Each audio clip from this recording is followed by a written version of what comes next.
That was President Biden last night announcing the U.S. and other countries tapping into strategic oil reserves to combat high prices.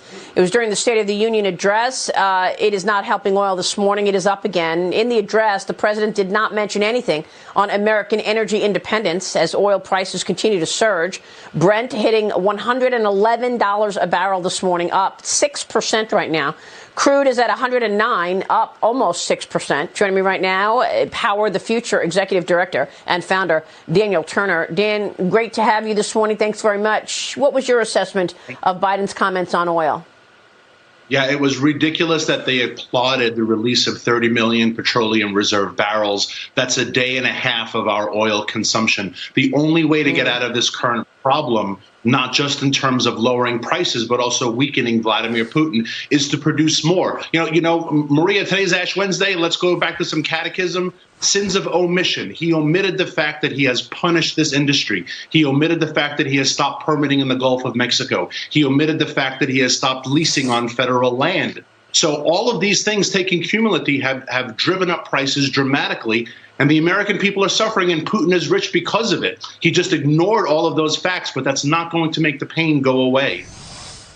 Yeah, and his narrative throughout this first year in office has been to punish fossil fuels, and it is resonating on business. I've been reporting in the last few weeks that the Blackstone Group has announced that it will stop funding and investing in oil and gas exploration. We are reliant on Russia oil. We've been raising our exposure to Russia by doubling our oil imports in the last year. Now you've got ExxonMobil joining BP and Shell in exiting its gas and oil operations in Russia following the invasion. Daniel, do you expect more companies to follow, and what's the impact here?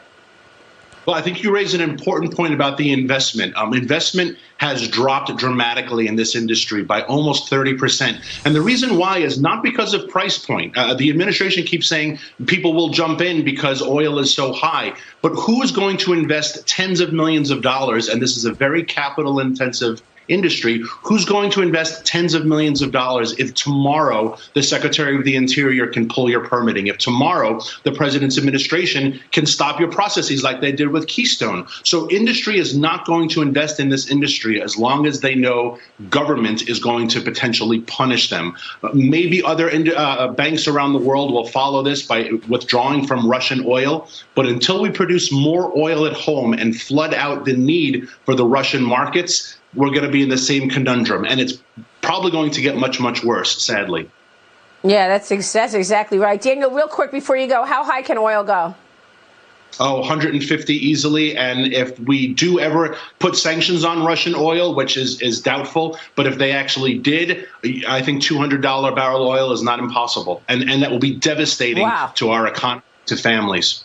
Yes, of course it would. It just zaps disposable income. Daniel Turner, thanks very much.